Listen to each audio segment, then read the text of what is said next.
Now, in my opinion, it's a little bit of a weird time for Classic. Since 2019, it's been fairly basic. You either play Classic or you play Retail. But as we're going along, we're getting more and more versions of the game come in and other versions of the game disappearing. For example, Season of Discovery. Now, recently, there's actually been a new vendor build for Season of Discovery found, and many people are wondering what that could be. Is it going to be a fresh Season of Discovery just to try and bridge that gap between Season of Discovery finishing and the eventual and inevitable version of Blizzard's Classic Plus? I say Blizzard's Classic Plus because there's lots of people playing on private servers at the moment, things like Bronzebeard, which is Ascension, Turtle WoW, Epoch WoW, and many others. And we know Blizzard have been going after them pretty hard with lawsuits, cease and desists. Like, they really want to close these servers down, and it's obvious why they want to close them down, because they're working on their own version. But it just seems like a really, really strange time, and I'm normally one who's Mr. Positive, like I have been all through Mist of Pandaria so far, even though I must admit, even for me, I'm starting to struggle a little bit with MOP, and I think it's more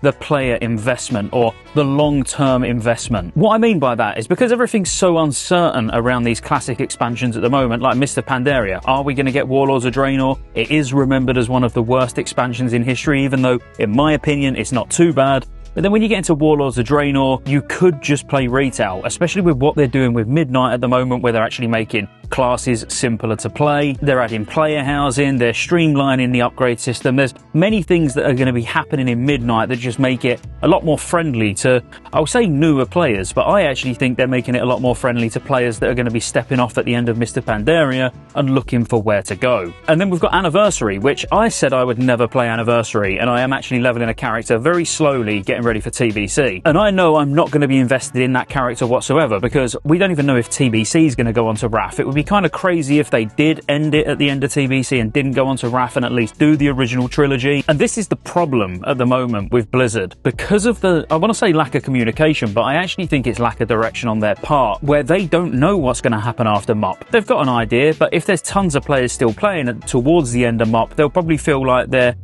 arm's been twisted, they've got to go on to Warlords of Draenor. The same way if there's tons of people still playing at the end of TBC, they'll probably, even if their plan wasn't to go on to RAF, they'll probably just see the opportunity to go onto it being too good, because they're going to be able to sell boosts again, maybe even upgrade editions again. Obviously, we'll see how the TBC Anniversary is handled, but no doubt they are going to be able to make some money along the way, even if it is just on level 58 boosts. But this is how it feels at the moment. Everything's just short-term and fleeting. So, again, Mist of Pandaria. I love MOP. I've been talking about MOP for, well, literally since 2019. Like, MOP is the one expansion I've been really looking forward to. But I think there's been some missteps along the way. Celestials are driving me absolutely mental, if I'm completely honest, because you want to upgrade gear, easiest way or the most efficient way is to do Celestials. You want your bonus rolls for the week? Go and do Celestials. You level a new character and you want to get geared up ready for raid? You go and do Celestials. It's really draining. So I must admit, I'm not having as much fun in Mr. Pandaria at the moment as I would have hoped, but luckily there's 18 billion other versions of WoW to play, so I'm keeping busy. And how I'm keeping busy is getting ready for TBC, which again, I know there's going to be zero character investment there for me. I'm just going to enjoy the first phase, maybe up to sort of Black Temple, and then it'll be piecing out and going on to something else. And with Legion Remix now out, and if you're actually playing Legion Remix, Rested XP have done a guide. I'll put a link in the description below, but I'm following it myself, and it is really quick to level. So if you're just wanting to get all the characters leveled so you haven't got to spend all your bronze on the class mounts, then you can just get all the characters to 80 pretty fast, just following the blue arrow, which if you play Classic, which you probably do if you're watching this video, you know how mindless that is. Again, I'll put a link in the description below. But at the moment, I feel like I'm being pulled from pillar to post, and you probably are the same as well, because again, when it comes to not being able to invest fully into an MMO because you don't know the future of it, it makes it a little bit weird to play. I think it's about time we had some communication from Blizzard and they let us know that the hours of investing into characters that we're doing is not going to waste. So if we're playing Mr. Pandaria, they say at the end of each expansion, so even if they do go onto Warlords of Draenor, we get an option to move our characters to Retail. Same with the Anniversary Edition. They should already have a plan. When the Anniversary Edition ends, you can move your characters back to Era servers for whatever reason, or you can move those forward onto Retail as well. Even know what level you're going to end up as on Retail when you move. I think this is just something we need to see by now. We need to know and be able to plan, because I know it sounds weird. Many people, many of you probably watching, just play the game as a game. You don't really care long term where it's going. But there is a lot of us that have played the same character since 2019. they don't want to think that at the end of MOP that all that effort is just wasted because they're going to end up on a dead MOP era server that no one's ever going to log on and use. And the same goes with Anniversary. I truly believe that far more people will be playing Anniversary now if there was kind of some future to it. Like, you just knew maybe if on that account you killed KT, you get some sort of transmog or something when Classic Plus eventually comes, or in TBC, if you clear Sunwell, you get something. Do you know what I mean? They should be enticing people to play and not feel like it's a waste of time. And it's quite funny because coming from somebody that has played on private servers for many, many years, you almost do not want to get attached to characters because you know that server's going to be dead. It could be dead before that version of the game even ceases to exist. So if you're playing a MOP server, by the time Throne of Thunder comes out, a lot of people could have already moved on to the next server because they're just fresh chasers, which obviously I really enjoy that myself as well, just the fresh experience. And sort of the first phase of any expansion is probably the first few months is the best experience you can get. But I never thought I would start to feel this way about an actual Blizzard official classic server, where I'm questioning, should I bother going and doing these achievements? Do I really want to go and farm that mount? Ultimately, what is the point? You need to know that if you're going and farming these things, you can keep these things and you're going to be able to take them on to whatever the next adventure for you is. This is kind of the reason you've not seen a video for a couple of weeks, because I've really been sitting and thinking about what direction I want to not go in next, because of course I'm going to see out all the raids in Mr. Pandaria. I'm still raiding twice a week. Every Tuesday I'm doing a 10-man. Every weekend I'm doing a 25-man. Full heroic clears. I'm still enjoying it, kind of. I'm sick to death of Heart of Fear, if I'm completely honest, but the other two I'm still kind of enjoying. And then because I'm getting ready for TBC, I've been thinking, do I start putting out some TBC content, getting everybody else ready for TBC? But then I'm kind of repeating what I've done in the past. So I'll tell you my plan. I have waited 20 years for player housing, and I kid you not, my first ever MMO was Star Wars Galaxies, which had the best player housing system, cities, all of that kind of thing that I've ever seen even to date now. And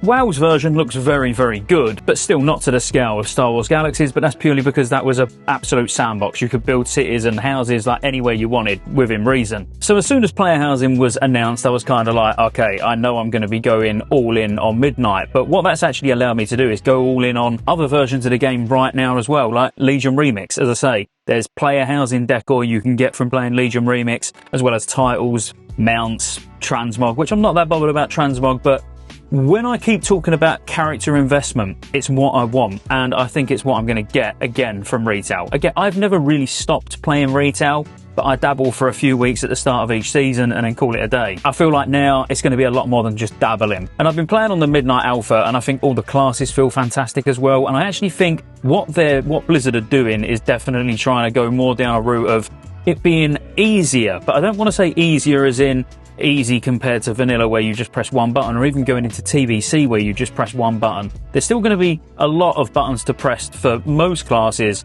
but there are also simpler options, like as in classes you can pick where you do really only use 3 or 4 buttons as part of your rotation, and then there's going to be those other classes that are more complex rather than all the classes feeling complex, which I actually think is a really good thing, especially when we don't know what's happening at the end of MOP. So if MOP finishes, now you're at a point where vanilla / TBC is going to feel too easy, retail may have felt too difficult.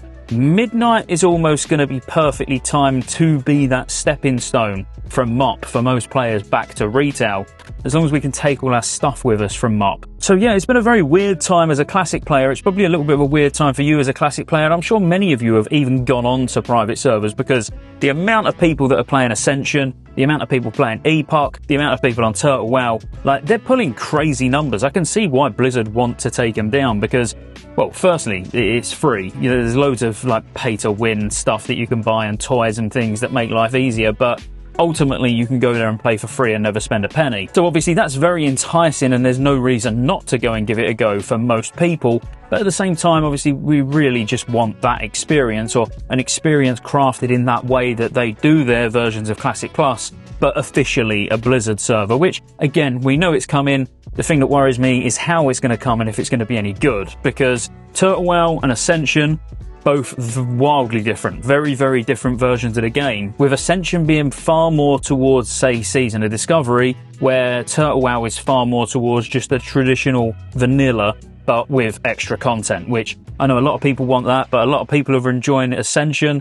So what way Blizzard are going to go, I don't know. To be completely honest with you, having played both and having played vanilla and leveling, getting ready for Anniversary TBC, I don't think I'd play either version because vanilla just isn't for me. That's why going forward is really the only option, but I can't miss out on the first phase at least of TBC because Karazhan is my favourite raid of all time. The heroics, the attunements, the pre-raid bis farming, like the first phase for me of TBC is actually one of the best first phases out of any expansion to date. Now look, I know this video was a bit rambly, but it's been a couple of weeks. I wanted to just come back, talk to you, tell you sort of what I've been up to, what I'm going to be doing in the future to a certain extent, and the current playing field for just classic players in general feeling a little bit fractured, a little bit strange. I most likely will put out some class change videos for TBC, but a lot of my focus is obviously going to be on Mr. Pandaria and Midnight, specifically stuff around classes and that for Midnight because, like I say, I'm spending a lot of time on the alpha, so